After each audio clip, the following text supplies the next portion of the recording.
बाबरवाडीत गवताच्या गंजी आगीत भस्मसात, 30,000चे नुकसान, शेतकरी वर्ग चिंतेत।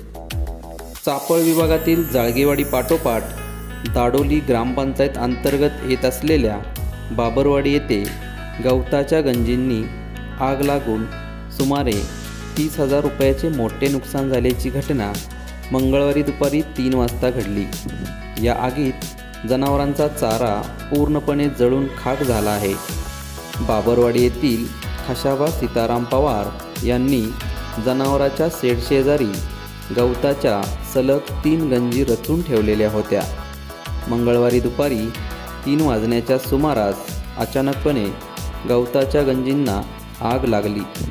ग्रामस्थांनी आग विझवण्यासाठी शर्थीचे प्रयत्न केले, मात्र त्यांना अपयश आल्यामुळे आगीत गंजी भस्मसात झाल्या। चापळ नगरीसाठी संपादक उमेश सुतार।